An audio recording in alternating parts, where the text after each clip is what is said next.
भारत माता शिव शक्ति अवतार। आज है 3/3/2025। रिवाइज डेट है 6/7/1967। समझदार बच्चे, तुमको तो सिर्फ एक बाप को ही याद करना है। चित्र आदि भी सब भूल कर एक बाप को याद करना है। ब्रह्मा विष्णु शंकर को भी नहीं, सिर्फ एक को। वह है तुम्हारा अविनाशी और सदा कल्याणकारी बाप। गीत है ओम नमः शिवाय। पहले पहले बाप बच्चों को सावधानी देते हैं कि यहाँ बैठो तो अपने को आत्मा समझकर बैठो। बाप के आगे बैठे हो, टीचर के आगे भी, गुरु के आगे भी बैठे हो। नंबर 1 बात है कि हम आत्मा हैं। बाप भी आत्मा है, टीचर भी आत्मा है, गुरु भी आत्मा है। एक ही है ना। यह नई बात तुम सुनते हो। तुम कहेंगे बाबा हम तो कल्प कल्प यह सुनते हैं। तो बुद्धि में यह याद रहे, बाप पढ़ाते हैं। हम आत्माएं इन ऑर्गन्स द्वारा सुनती है। यह ज्ञान तुम बच्चों को यहाँ ही मिलता है, ऊंचे ते ऊंच बाप द्वारा। वह सब आत्माओं का बाप है जो वर्षा देते हैं। क्या ज्ञान देते हैं, सबकी सद्गति करते हैं।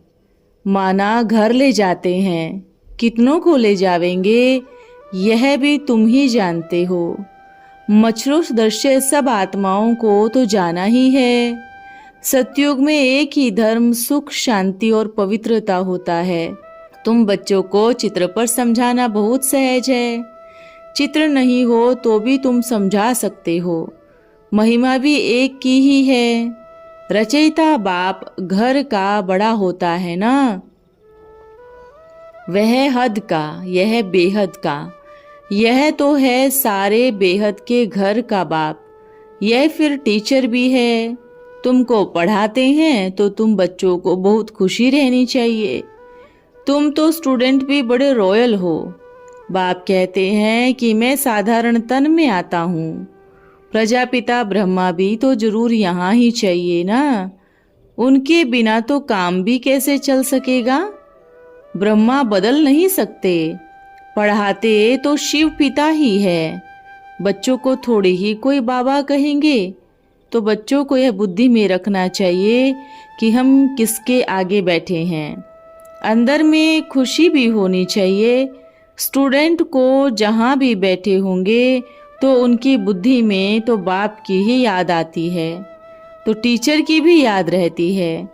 दुनिया में उनका तो बाप अलग, टीचर अलग होता है। तुम लोगों का तो एक ही बाप, टीचर, गुरु है।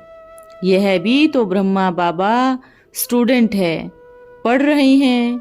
तुम लोगों के मुआफिक ही हैं। इनकी आत्मा भी वही समझती है जो तुम समझते हो, परंतु महिमा सारी एक की ही है। उनको शिव बाबा ही प्रभु ईश्वर कहते हैं। दूसरे कोई देहधारी को नहीं कहा जा सकता। इस ब्रह्मा को भी याद नहीं करना है।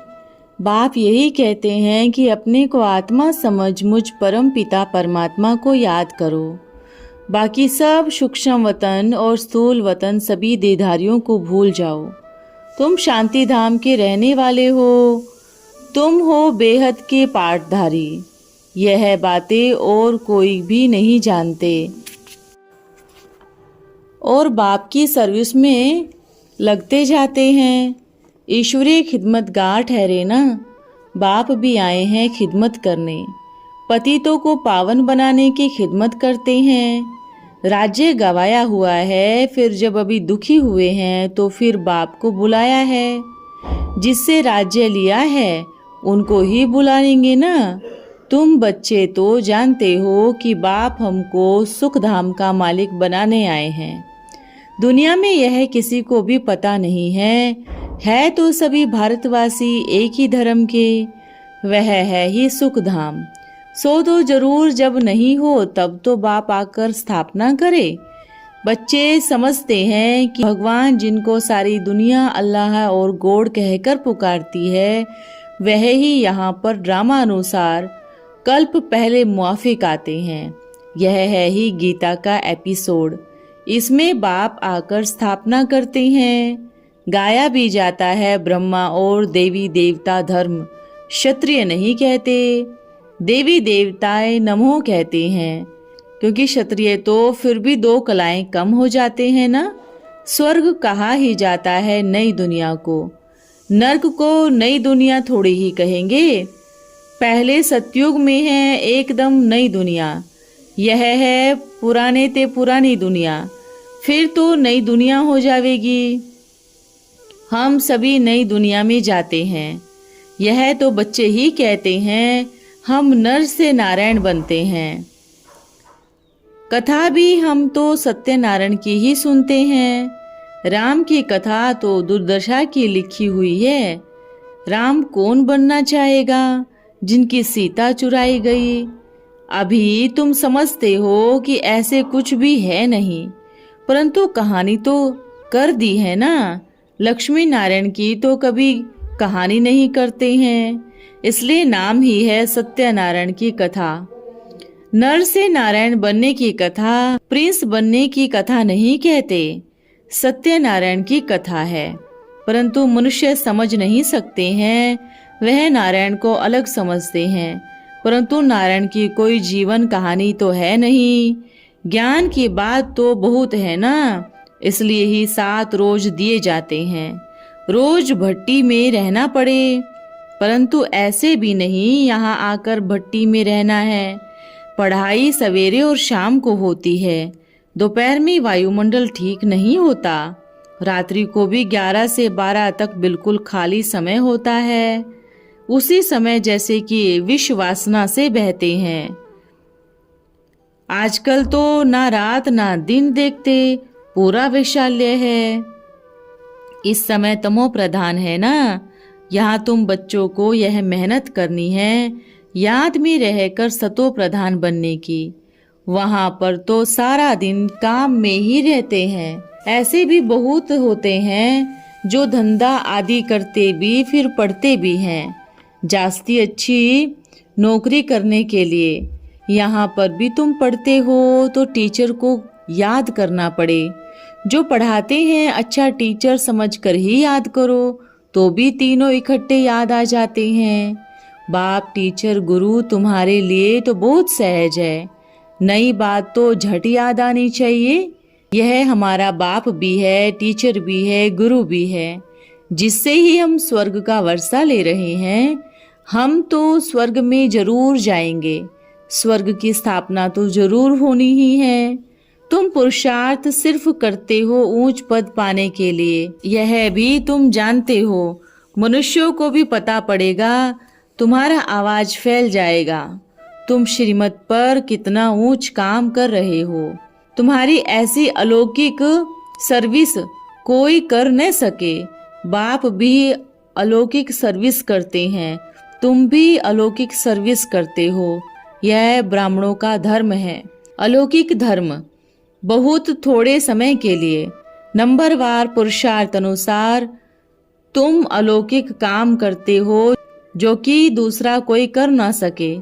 तुम ब्राह्मण धर्म वाले ही ऐसा काम करते हो जो इसी काम में लग जाना चाहिए। तुम तो राजधानी स्थापन कर रहे हो, वह तो पंचायती मिलकर सिर्फ पालना करते हैं। यहाँ तुम गुप्त वेश में क्या कर रहे हो? तुम हो इनकॉग्निटो अननोन वॉरियर्स, अर्थ भी कोई नहीं समझते। तुम हो डबल फोर्स सेना। बड़ी फोर्स तो यही विकारों की है जो पतित बनाती है। इनको ही जीतना है। भगवानुवाच काम महाशत्रु है। इस पर ही जीत पाने पर तुम जगत जीत बन जाओगे। मनुष्य इन बातों को समझ नहीं सकते। यह लक्ष्मी नारायण जगत जीत है ना। भारत जगत जीत था। यह विश्व के मालिक कैसे बने, यह भी बाहर वाले समझ नहीं सकते। इसे समझने में बुद्धि बड़ी विशाल चाहिए। बड़े बड़े इल्म पढ़ने वाले की बुद्धि विशाल होती है ना। तुम श्रीमत पर अपना राज्य स्थापन करते हो। तुम किसी को भी समझा सकते हो विश्व में शांति थी ना, और कोई राज्य था नहीं। स्वर्ग में अशांति हो नहीं सकती।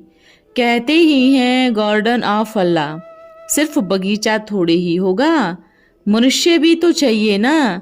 अभी तुम बच्चे समझते हो हम बगीचे के मालिक बन रहे हैं। तुम बच्चों को कितना नशा रहना चाहिए और ऊंच ख्यालात होने चाहिए। तुम बाहर की कोई भी सुख को नहीं चाहते हो। इस समय तुमको बिल्कुल ही सिंपल रहना है।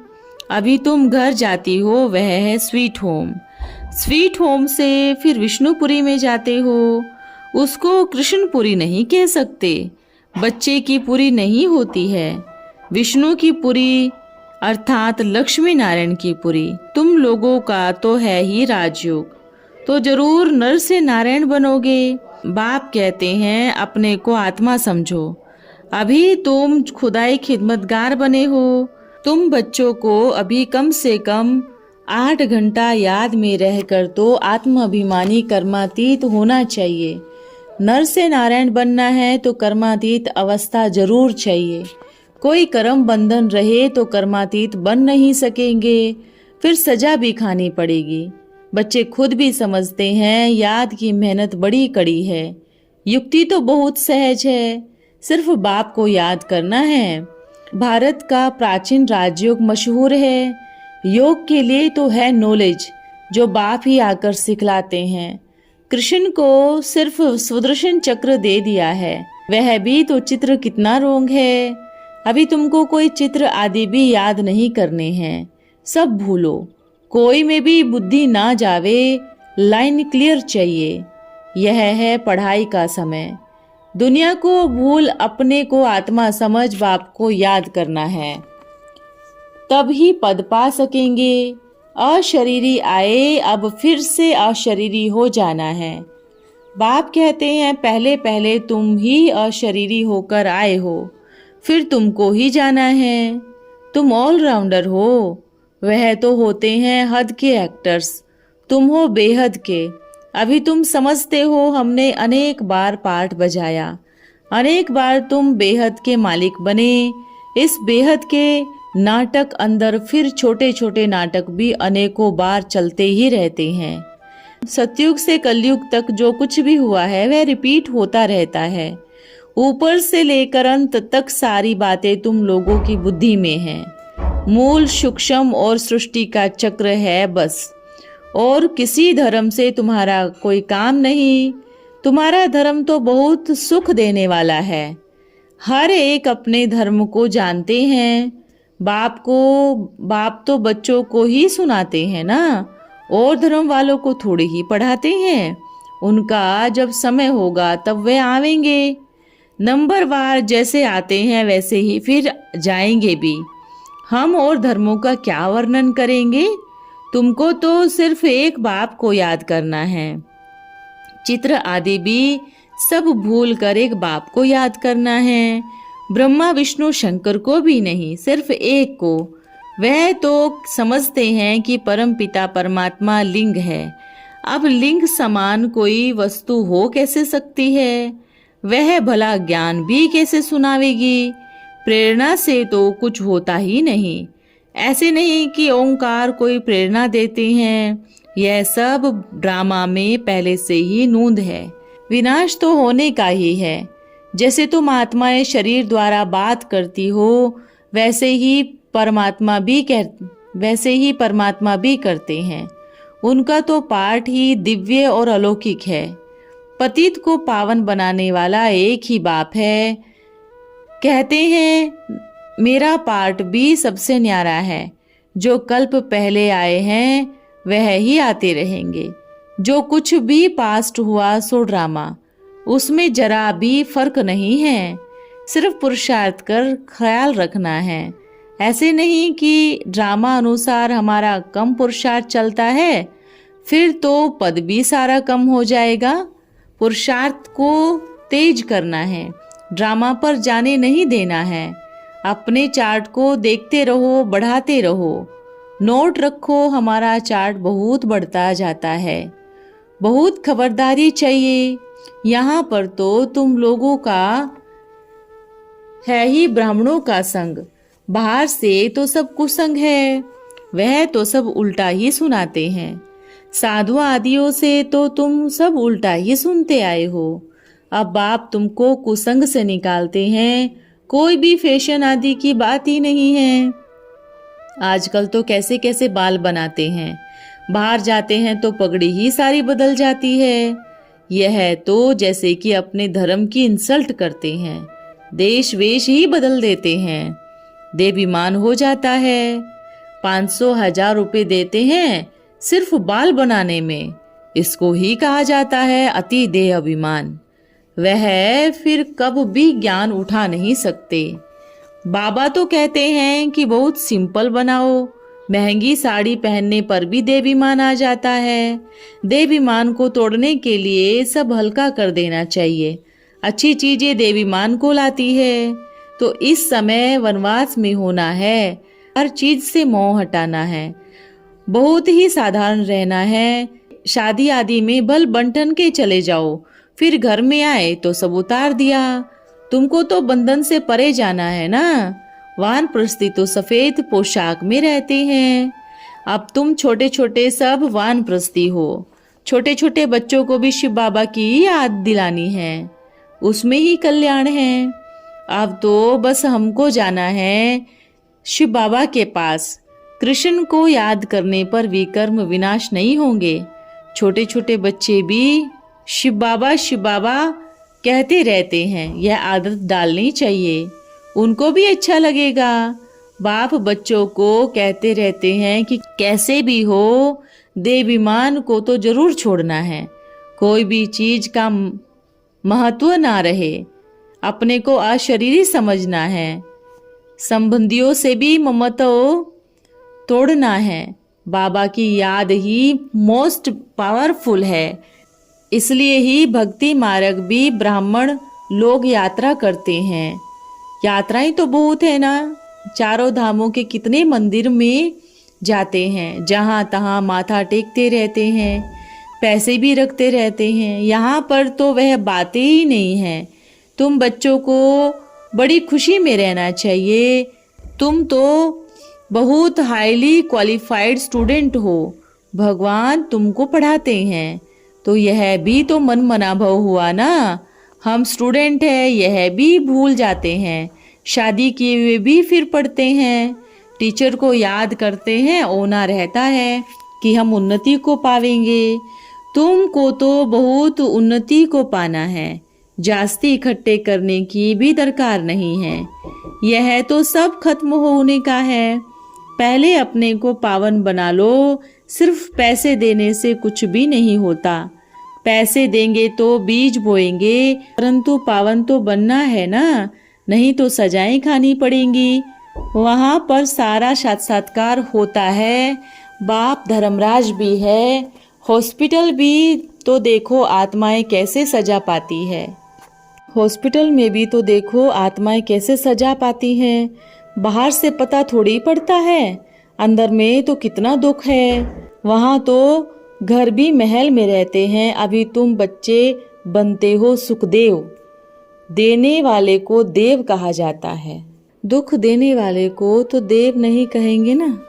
अभी तो तुम एक एक सुखदेव बन रहे हो। जब तुम सुखी रहते हो तब तुमको देवता कहा जाता है। तुम बच्चों को तो देह का अभिमान मिटाना है। कदम कदम पर सावधानी चाहिए, जास्ती पैसे भी क्या काम आवेंगे। बाबा ने अपना भी उदाहरण बताया, समझा। अब तो हमको अविनाशी कमाई करनी है, इन विनाशी पैसों का क्या करेंगे। फिर कितनी जल्दी इस कमाई में लग गए। यहाँ पर तो तुम बच्चों को पैसे की कोई दरकार ही नहीं है। शिव बाबा के भंडारे से खावेंगे, भूख से थोड़े ही मरेंगे। इसी कमाई में लग जाना चाहिए, इससे फायदा बहुत होगा। कुमारियाँ फिर भी बंधन मुक्त है। शादी की, बच्चे पैदा किए, फिर अनेकों को याद करने की लत पड़ जाती है। यहाँ पर तो सबकी याद मिटानी है। युगल बनते हैं तो भी मुसीबत है, दूसरे की भी याद नए सिर से खड़ी हो जाती है, वह मिटानी पड़ती है। इसलिए कुमारियों के लिए तो बहुत अच्छा है। तुमको तो अविनाशी सर्जन मिला है, वह तुमको एवर हेल्दी एवर वेल्दी बनने की युक्ति बताते हैं। बाप सर्जन भी है तो टीचर भी है। आत्मा को ही इंजेक्शन लगता है जिससे ही कि एवर हेल्दी बनती है। सिर्फ बाप को याद करना है। बाप आत्माओं को ही इंजेक्शन लगाते हैं मन मना भव का, तो अमल में लाना चाहिए ना। याद से ही वे कर्म विनाश होंगे। मुख्य बात यह है, इसलिए ही बाबा कहते हैं कि चार्ट रखो। याद से ही पाप कटते जावेंगे, स्थिति बढ़ती जावेगी। पत्थर बुद्धि से पारस बुद्धि बनते जावेंगे। जितना जो कल्प पहले की है वही अब भी करते रहेंगे। अब तुम जानते हो कि हमको अपने घर शांतिधाम में जाना है। मनुष्य समझते हैं कि एक शरीर छोड़कर दूसरा लेना है। एक ही घर में भी अनेकों मत हो जाती है, एक हंस तो दूसरा बगुला, फिर कितने झगड़े हो पड़ते हैं। उल्टी दुनिया कल्प पहले भी हुई थी, अब भी हो रही है। पति के लिए संगम युग तो स्त्रियों के लिए कलयुग। यह समय है ही कमाई का। तुमको पुरुषार्थ उस कमाई का करना है। अच्छा, ओम नमः शिवाय। आज का वरदान है न्यू वर्ल्ड मेकर भव। आप बच्चे बाप के साथ साथ नई दुनिया का नवनिर्माण कर रहे हो, इसलिए न्यू वर्ल्ड मेकर्स हो। लेकिन जो चेकर नहीं वो मेकर भी नहीं बन सकते, क्योंकि चेक करने के निजी संस्कार नहीं बनते तो चेकिंग नहीं तो चेंज भी नहीं होते। इसलिए मेकर बनने से पहले स्वयं के चेकर बनो।